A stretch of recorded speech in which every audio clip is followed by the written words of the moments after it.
Savelama Rinpoche Dagi Chivo Bede Denshula Kajin Chempe Gone Jesunte Kusun Togine Drop Saldusa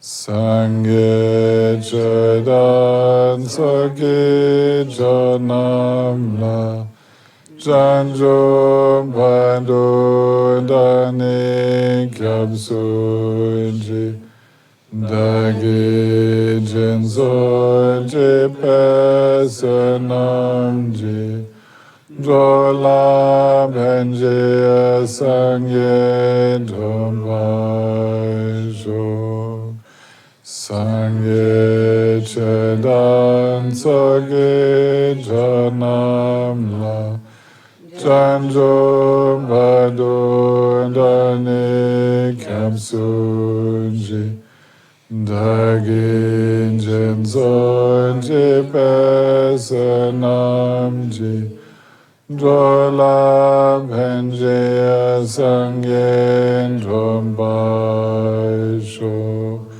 Sangye Chedan Sogi Janamla Janjum Badu Dani Kapsuji Dagi Jinson Jipesanamji Jola Benji Sangye Dhumbasho Samchantam Jandevandan Devan Yunandam Bajajing Donan Jinjudan Javajajing Donan Mebadevadam Badam Indravajajing Nyeren Chandan Nidan Javetanam Chempola Nebajujing Sam Chandam Jandevadan Devan Yudan Dambajujing Donan Jinjudan Javajujing Dona me bedeva dambada mendava jujik Nerin chandan nidan javetanam chembola nemba jujik Sam chandam jandeva dandeven judan damba jujik Donan Jinjudan Javajujik Donan Mebedeva Dambada Mendravajujik Nyeren Chandan Nidan Javetanam Chembola Nebajujik.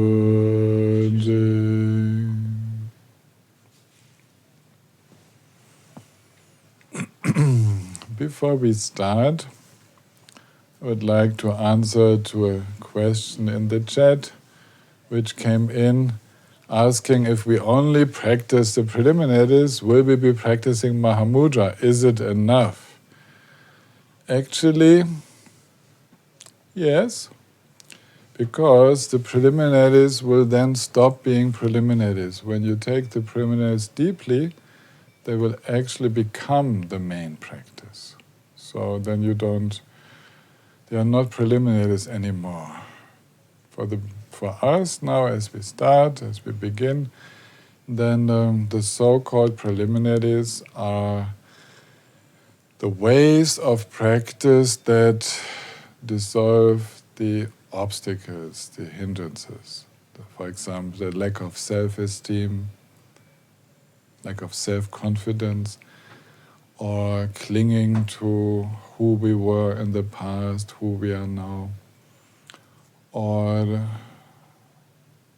not completely opening our heart to everyone, keeping zones of our life where others are not allowed to come in.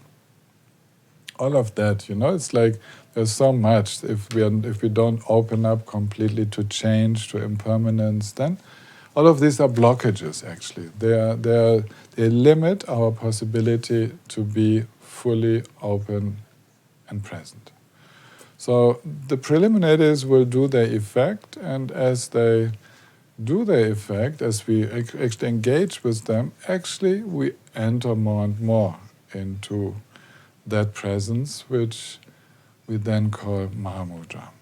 But actually we will see now, today, tomorrow, we will see more of that path of how it develops, because we will see that yes, there are preliminaries, and the preliminaries, they give a certain calm, the stability, the capacity to rest. In that, there is more clarity, then there is more insight. The insight meditation develops more and more, which stabilizes the calm abiding. And with the insight, more and more of natural abiding, just so, without an observer, will appear. That's the way for the gradual type of practitioner, to which most of you belong. So we will follow that approach. Now today I will continue with some more teachings on shamatha, which is the practice of calm abiding.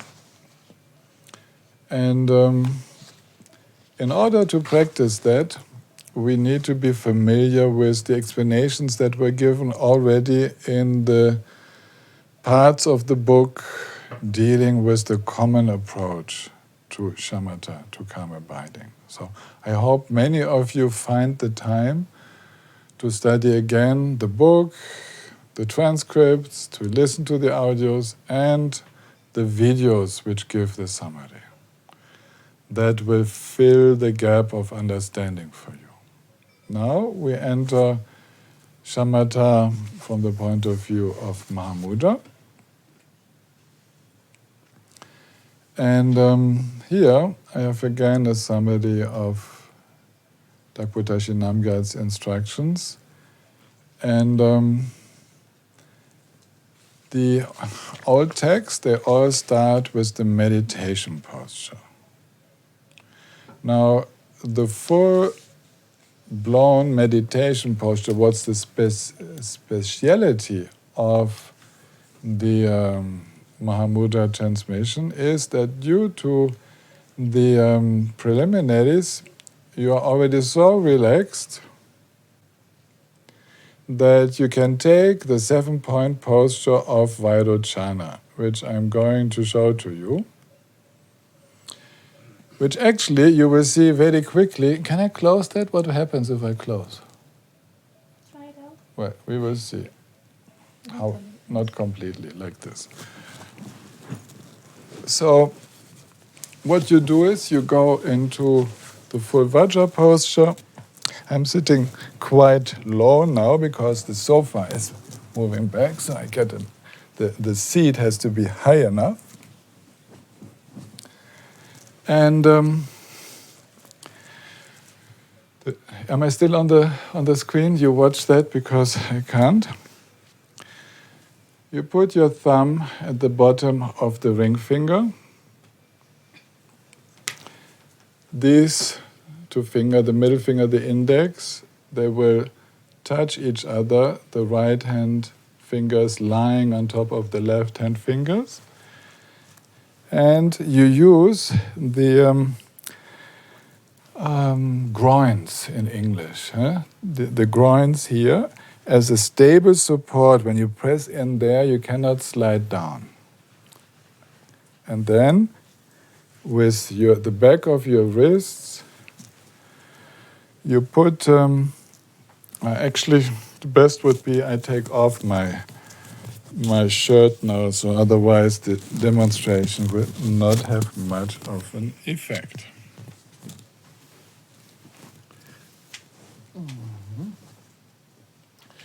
Yes, and if you can make a better camera position, do that.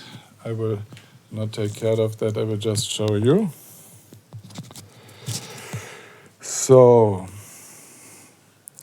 here, the fingers like this, the wrists go into the groins, so you straighten the elbows until they turn out. Can you see that? Can you see the hand posture? Okay. Then you actually straighten the head a little bit, that you are in the alignment of the spinal cord, which means here, the place where we used to have the fontanelle, this is the highest point. This is where we are kind of connected to the sky, which immediately makes that the chin is coming down a little bit. See this movement. Normally you put yourself into the posture like that. And then, when you look ahead, normally the chin moves up a little.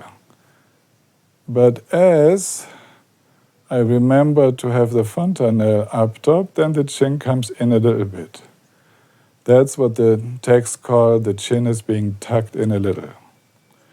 Now, if you look precisely, you will probably see what I feel, that the sofa is softer on my left side than on the right side. So I'm a little bit tilted. Straight would be here, but then I'm more on the left arm. So I have to balance a little bit. One should be completely straight. The shoulders, here also the shoulders, they should be relaxed. You don't develop tension in the shoulders. Okay, this is the 7-point posture of Vairochana, which is described in all the Mahamudra texts.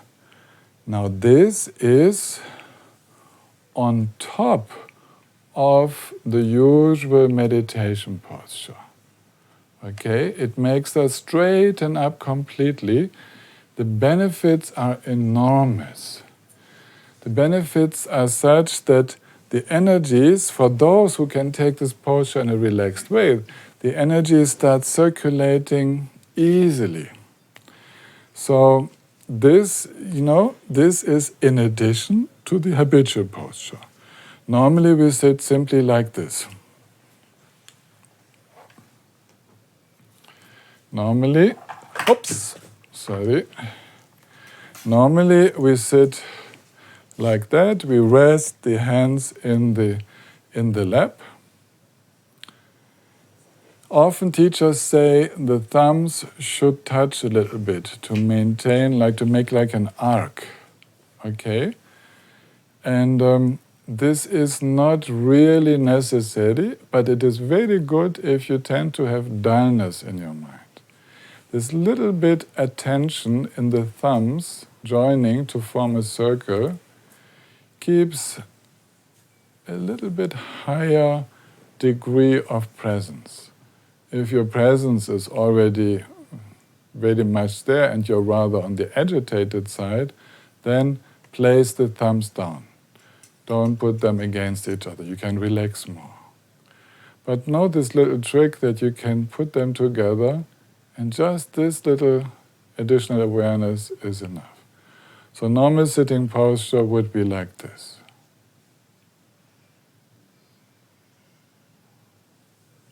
And then, now I want to show you different leg postures. Now, my dears, one has to take care of the microphone. Some have to take the table away.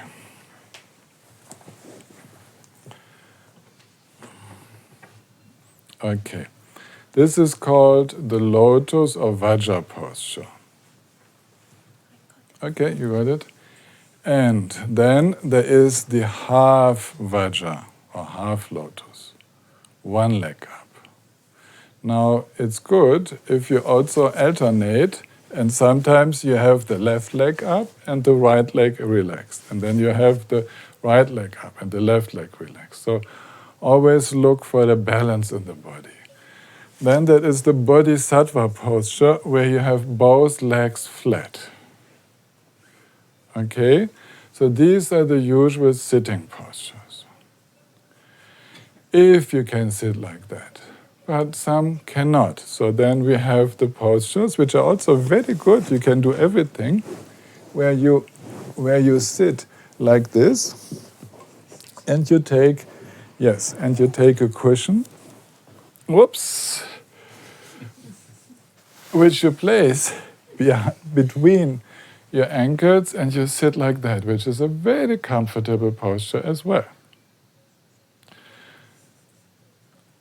Then you have the wooden bench, okay, which should be a little bit tilted, so that helps you here. This is the important thing, that you have the flexibility in the basin, so that here it doesn't get blocked. In all these positions I showed you so far, I have the possibility to move with my spine and to move in this way the pelvic area. And this happens in small oscillations while we meditate. We allow for these little adjustments so that all the time the spine remains relaxed. The problem for a posture is that when we think we have found a good posture, for example, now you would place the hands like this, or you would have another cushion, and you place the hands like that, so that they don't hang in the air. There should be never any stress in maintaining the hand posture. What we usually do when we find a good posture is, that's it. And then somehow inwardly we lock. We lock the joints. We block them, and we wish not to move. And then after 10-15 minutes, the first tensions start to rise, or after a longer time. Because mentally, we have been clinging to that posture, saying this is the right one, and then we suppress the micro-oscillations of the body, which are constantly going on. So please always allow for that. And I want to show you also the posture of sitting in a chair. Okay. So, sitting on a chair is like that. I should actually be higher, yes. If you sit on a chair, the angle of your legs and knees, this should be able to go into a 90-degree angle, rectangular. Yeah, you should be able to do that. And we open the legs a little bit. So for men, this is okay. Ladies can also do like that. You put a little something on your legs so that you feel comfortable. Because the idea is to have this triangle as when we are sitting on the ground with the Vajra posture and so on, we always have triangular positions. And here, this triangle again makes it possible that I have the movement of my hips. When I close my legs and I'm sitting like this on the chair, then I can only do like this. It's very difficult to turn. Actually, the full flexibility of the pelvis is when I sit in a triangular position on the chair. So please never hesitate to meditate on a chair, but take care that you're also straight, a little bit chin tucked in. I mean, this means with the line towards the sky going through the spine, through the atlas, through the fontanella, up into space. If you can feel that, then this is your correct position. Now, all these positions, they are common to all meditative traditions. There is nothing special about this in Mahamudra. The one which was added is the 7-point posture. Okay? For now it's okay, I can continue like this.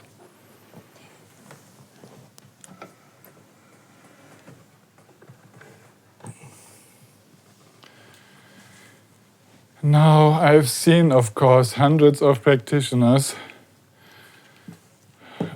forcing themselves into this 7-point posture without much benefit. Yes, without much benefit. And I've seen a few with a great benefit. Now you must find out to which ones you belong. Find out. Don't force yourself. If you have to force, it's probably not for you. These postures were for young people, flexible, starting at an early age, people who have grown up sitting on the ground, not for people living on chairs. So please do not force yourself at any point, and always make a break before you feel any pain. Okay? When you feel the first tension, then please take that posture. Now, when I teach Mahamudra, you will see me usually doing the contrary of what I was doing now.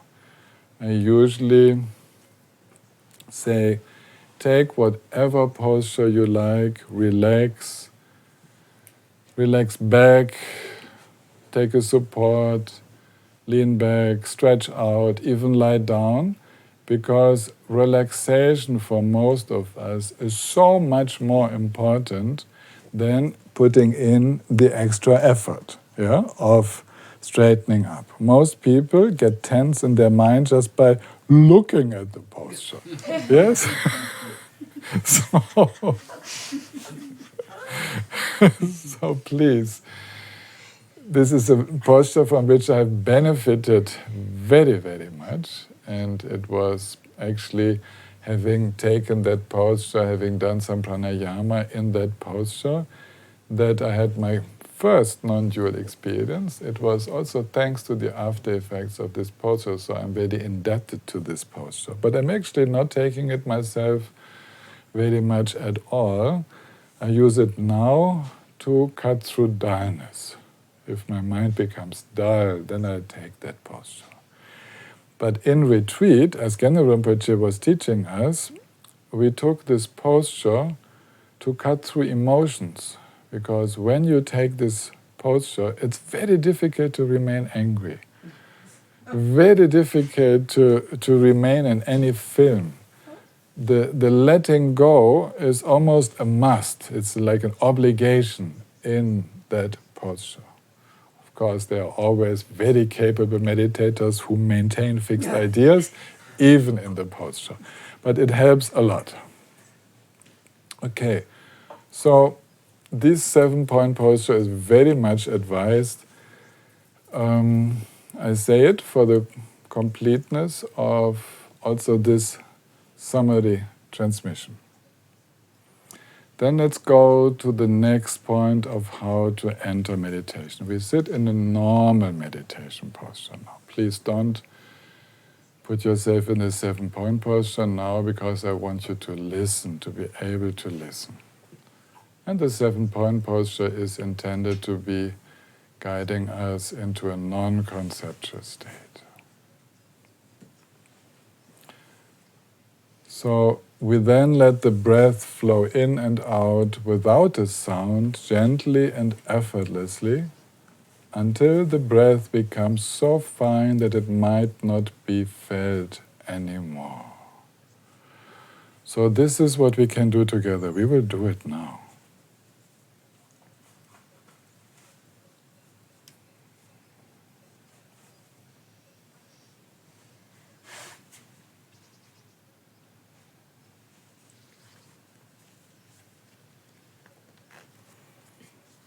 An upright posture, and we allow the breath to flow as it wishes. No control.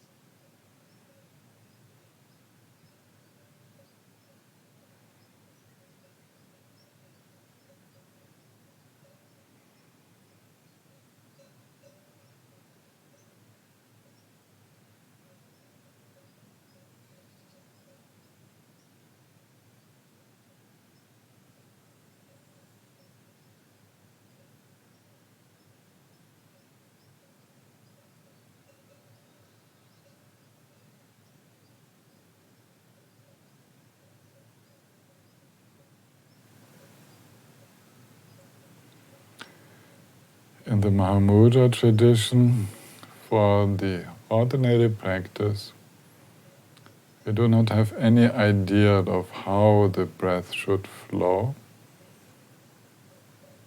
A deep taking of breath can alternate with a shallow one.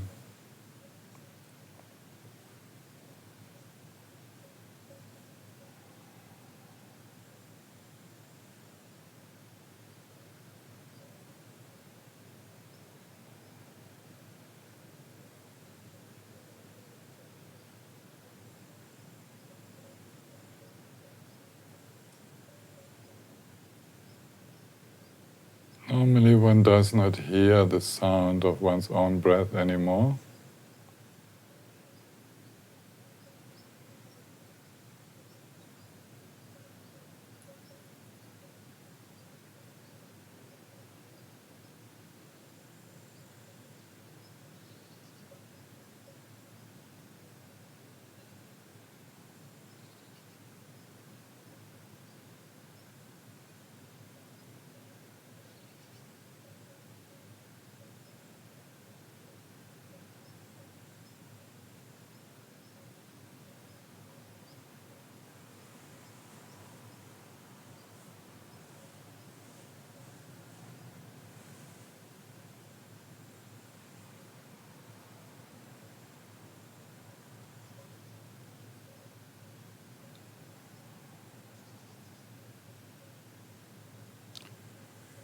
And if we feel tension, we can use the out-breath, more specifically the end of the out-breath, to let go of whatever tensions we might still feel.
And a specificity of the Mahamudra tradition is to turn to the quality of trust. The trust to breathe out, trusting that the breath will return by itself.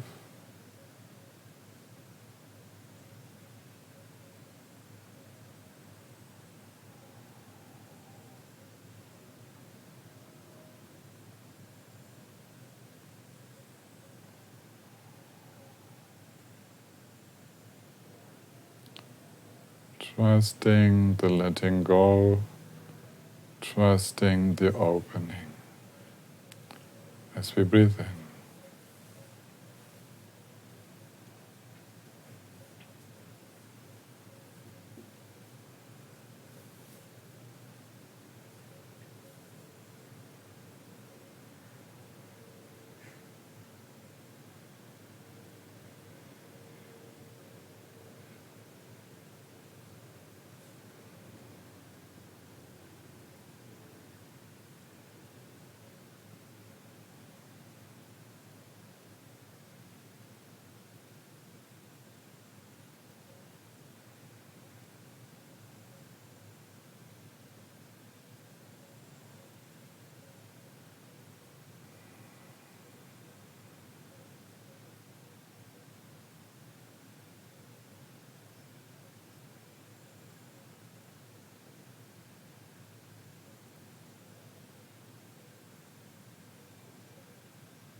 So thank you very much.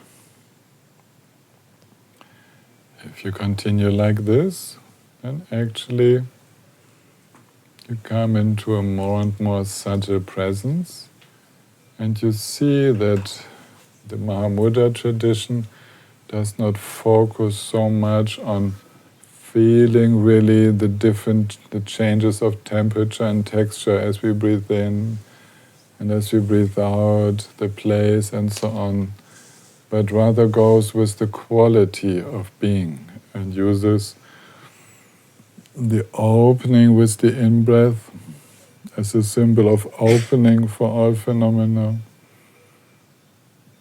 the breathing out as a letting go, letting flow process. So it's not so much the characteristics of just how we are breathing are not that important. They are like an anchor for our mindfulness, awareness. But it's that quality. So we are very much actually working directly with our attitude, how we are present in the situation. And if you wish to deepen that in the direction of trust, then, or can you again make a little camera on my belly so that you can see what I want to show, then you relax into belly breathing. Like I place my hand here,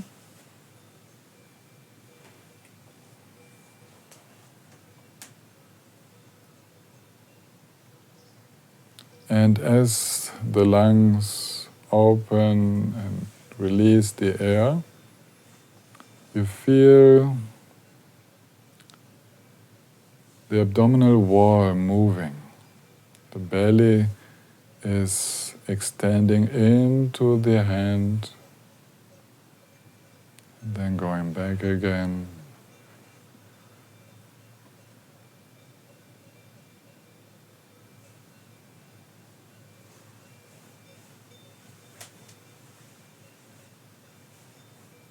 And this is Balung practice. It's a practice of feeling the belly feel like a very soft ball, balloon, like the belly of a baby.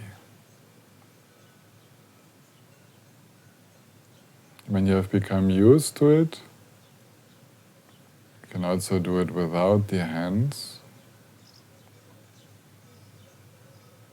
The idea is to relax all tensions in the belly and to let the atmosphere of trust enter this very vulnerable place of our being. And this is very much needed because there are so many fears in the epigastrium, in the area of the diaphragm here. In that area, solar plexus area, we relax down from there all the way into the pelvic area. And that's again, it's not meant as a focus of attention, but as an area of developed relaxation. So I advise you very much to work with that. It's one of the practices I used most, and it's one of the practices that Kanu Rinpoche preferred as a bridge into Mahamudra. So this everyone can do. You can walk with it, you can talk with it, you can fall asleep with it. Always this belly presence related to trust.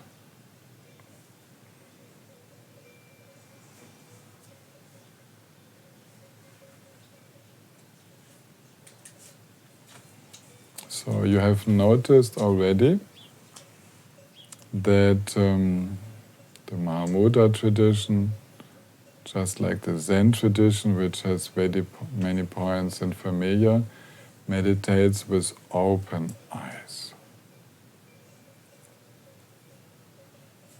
Open eyes because we practice as bodhisattvas.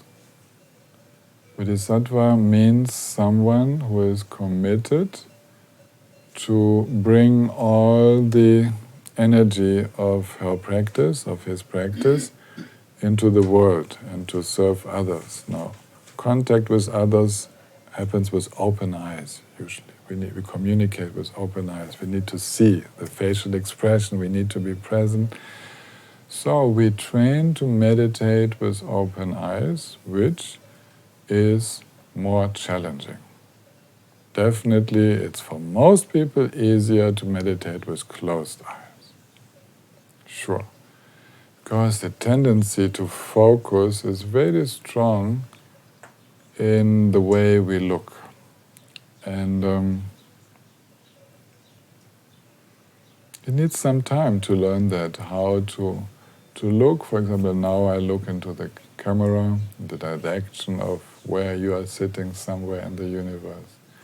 And then how is that possible to look and to relax inwardly so that you're not focusing on anything anymore?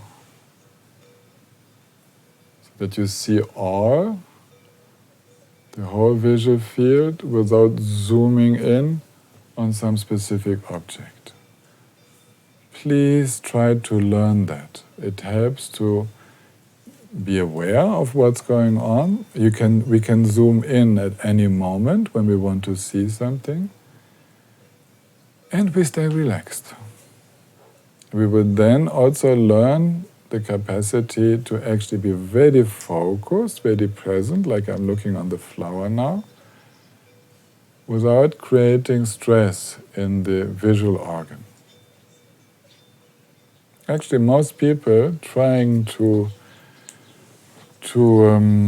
practice this open eyes, they become quite tired and tense in their eyes. Somehow the eyes become numb and tired, and there's sometimes the eyes start having tears and so on. All of this does not happen when you look normally throughout the day, right? So there's something going on there. We are doing something with our mind which creates stress in the meditation. And I was first meditating with closed eyes. I had learned that, and I did it very intensively for the first 3 years. It took me almost a year to change from closed eyes to open eyes. It's a long time, and I noticed how much I had not learned to relax the eyes. Meditating with open eyes, I suddenly created a stress, like having the eyes too open. I don't need to have them so open. They can be half open. I don't have to be attentive. And certainly I don't fix them. So you might hear that Mahamudra practice is with unmoving eyes. No blinking of the eyelids and so on. But this happens naturally when one is in Mahamudra absorption. Please don't train in that. Don't stop your eyes to do the little oscillations which are very relaxing for the many muscles behind the eyes. Don't stop your eyelids from blinking. Allow all the natural mechanisms. Then it will become easy. Okay. So this was the point about the eyes.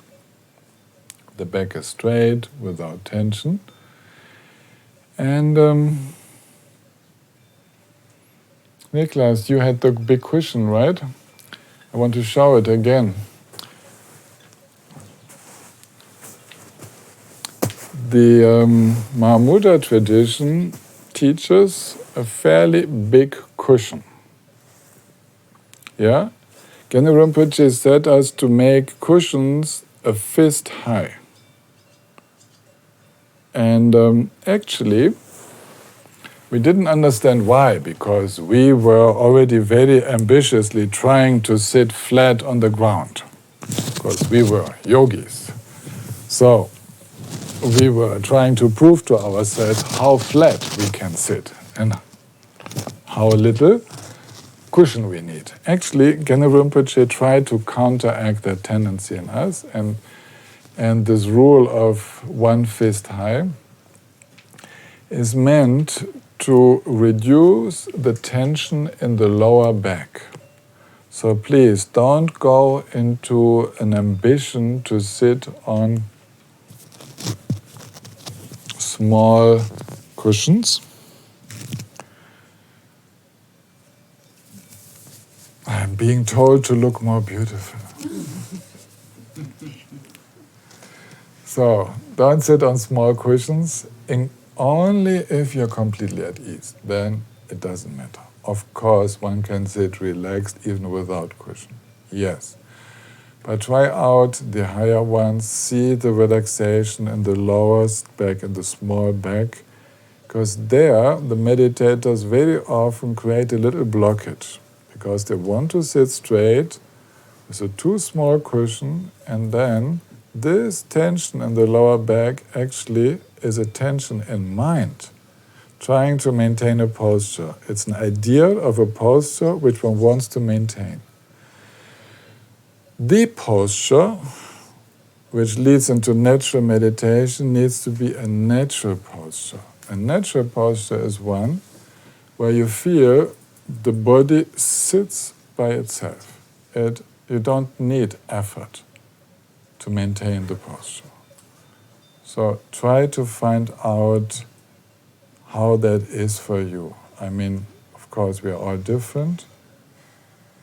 And allow yourself to find out the way to sit straight without effort.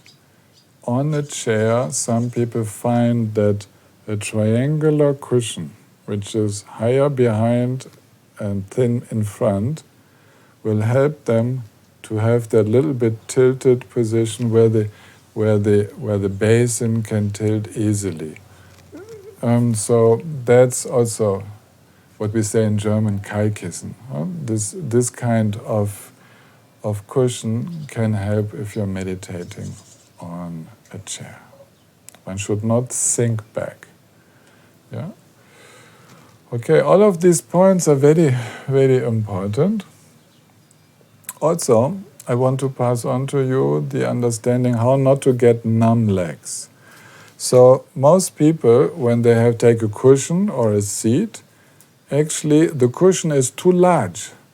It goes under the thighs and it blocks the veins under the thighs.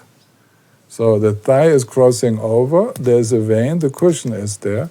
Actually, we need to put the cushion more like into a ball so that the thighs can get out without any pressure from below. This is very important. So you would experiment with your cushion and make it, for example, small. You would sit on this and see whether after half an hour your legs still become numb. And suddenly you discover, oh, the numbness has disappeared. For years I've always had numbness, and actually the reason was only because I was blocking, if this is a leg coming out, I was blocking the flow of the blood just where the thigh leaves the cushion. So take care of that. Make yourself more comfortable also what concerns the blood flow. Then the emphasis in meditation is on joy and enthusiasm for cultivating samadhi. Together with a strong motivation and faith, confidence, trust, knowing that the whole point of practice is suppleness. Suppleness is an English word also meaning flexibility. Flexibility of the mind, suppleness, the capacity to flow, to be in the flow, not to resist what is happening, to be able to go into the flow and to engage in the flow. This suppleness of mind the capacity to let go of opinions and to change towards a different standpoint, to feel how another person is feeling, and then to come back to one's own feelings, and again to feel how a third person is feeling. All of this is suppleness. So the one criteria, the only criteria of progress in practice is whether our heart-mind has become more supple. This is, you can say, a non-romantic definition of progress in meditation. True love makes us more supple. True compassion makes us more supple. Joy makes us more supple. Generosity is an expression of suppleness. Gratitude is a supple mind. Openness is a supple mind. All the other qualities, all of what we can name as so-called beneficial states of mind, wholesome states of mind, actually, they have one thing in common. They're supple, they're fluid, there's flexibility in the mind. All the other ones, we feel narrow, a little bit stuck, a little bit blocked, not so much in the flow, and so on. Yes? This is like, so be careful with that point. The Mahamudra tradition insists on suppleness. And that's why also in the body we allow for suppleness. We allow for these, not these big movements that I'm doing now, but the small movements. We allow for movements in mind. There's never any blockage, and so on. So, suppleness comes through trust, joy, enjoying it, opening up, blessing, feeling like being connected with everyone. And we will meditate that in the next session. We will meditate more today. So, but we will finish now with a little meditation. A short session again. Bring yourself into a relaxed and straight, supple physical position. You can also be supple if you are leaning against the wall. But take care that you put cushions behind, that the back is not curved. So put enough cushions that the back can be straight as you lean back. Yeah? And then let's do what we did before.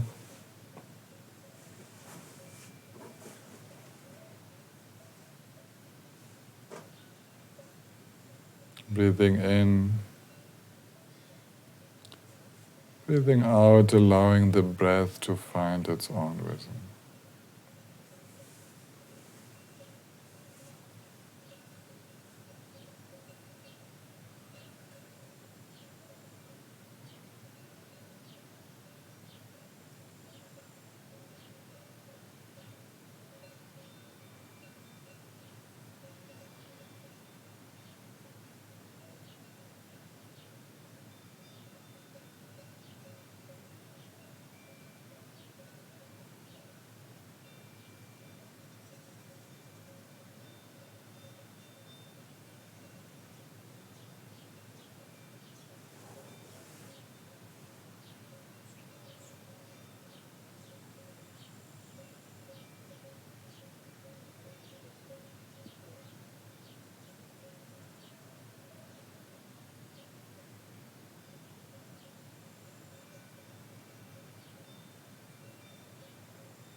Fluidity. And actually we could say Let's enjoy the fluidity of mind.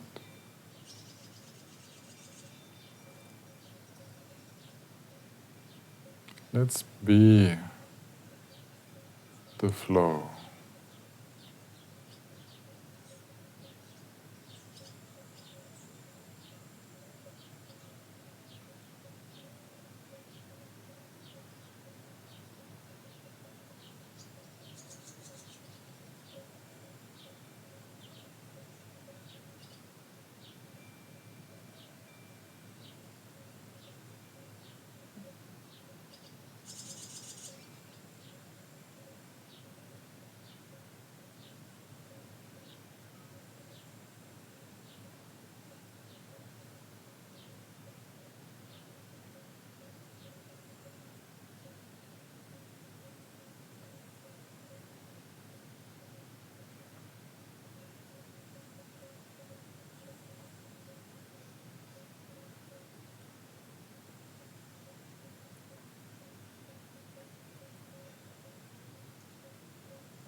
I would like you to do an experiment with seeing.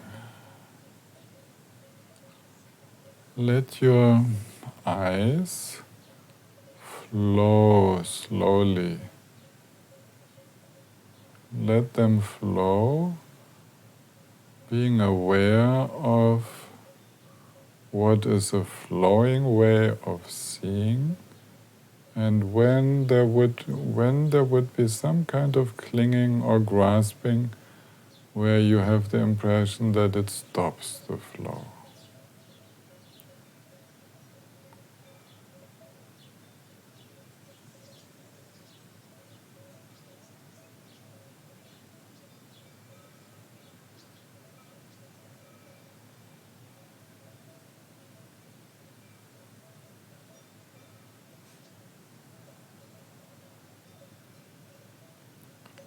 And you might notice that you can even stay with one place in your visual field. The experience of flowing, seeing, visual awareness continues, although we are actually staying with one place, with one object.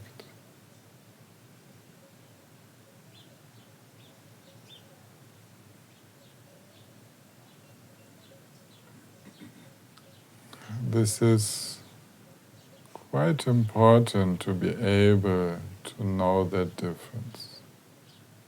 Suppleness of mind, supple mindfulness, supple awareness, does not mean we have to change the focus all the time. We can be flowing, we can be in this supple awareness, although we are completely focused and present. So this presence is without clinging. There is no holding on to the previous moment of experience. That's clinging. Clinging is holding on to something. And it's usually what we have just seen, just heard, just thought.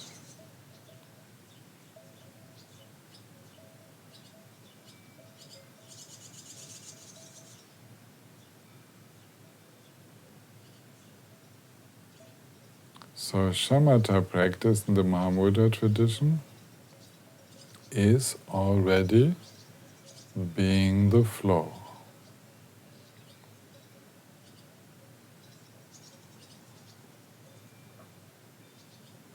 We are becoming more and more familiar with being supple, being flexible.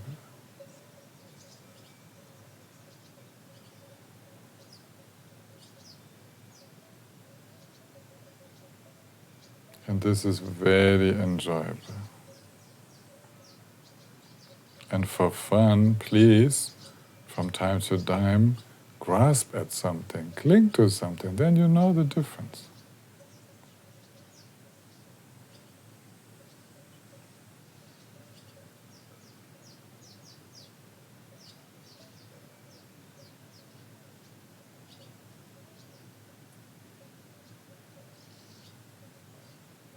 Also not so bad to cling. No, we make it into a devil, but actually it's just that we are very fascinated by something. Something is very important to us, so attachment, aversion, something becomes important, but why not? We can do it. If the tension becomes too much, then it's good to know how to drop that. Yeah. Otherwise, tension is also okay. Tension is not bad. It's just if there's too much of it, it becomes stress, it becomes suffering. So we can play with that. And shamatha, this practice of calm abiding, is an intelligent practice of beginning to know the difference between fluid and supple states of mind and more blocked, fixed states of mind. So much for now. We need to make a break, and we definitely will take 10 minutes. Okay? 10 minutes. Let's continue. On my watch, 11 minutes past. And remain supple. Maybe silently supple, maybe talkingly supple. So, just without clinging.